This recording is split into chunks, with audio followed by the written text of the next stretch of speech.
বাড়ির সম্পত্তি নিয়ে আজকাল ভাই বোনের ভালোবাসা অনেক জায়গায় হারিয়ে গেছে। যে ভাই বোন ছোটবেলায় এক প্লেটে খেত, একসাথে খেলতো, আজ বিয়ের পর তারা যেন আলাদা পৃথিবীর মানুষ। না না, এটা আমার কথা না। অনেকেই ভাবে বিয়ের পর তো মেয়েরা পরের বাড়ির।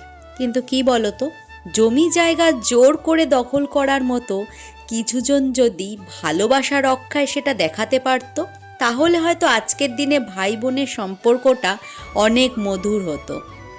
আমি একটা কথা বলতে পারি, যেখানে ছোটবেলার ভালোবাসা আছে সেখানে স্বার্থ কাজ করে না।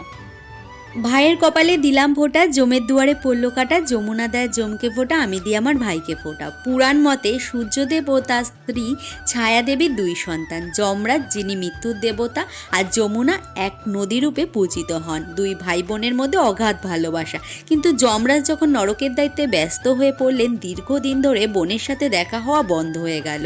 যমুনা প্রতিদিন প্রার্থনা করত ভাইকে দেখার জন্য। অনেক বছর পর কার্তিক মাসের শুক্লপক্ষের দ্বিতীয়া তিথিতে হঠাৎই তার বোনের বাড়িতে এলেন।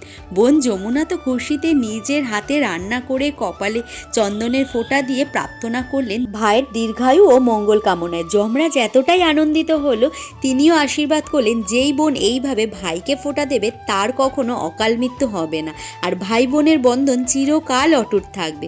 তখন থেকে এই দিনটি ভাই দুজ বা বাংলার ঘরে ঘরে ভাই ফোঁটা নামে প্রচারিত। ভালো থাকুক সব ভাই বোনের সম্পর্ক। আজ দুপুরে ননদের বাড়িতে খাওয়া দাওয়া করে এখন যাচ্ছি বাড়ি। তো আজকের দিন তো আমার এভাবেই কাটলো।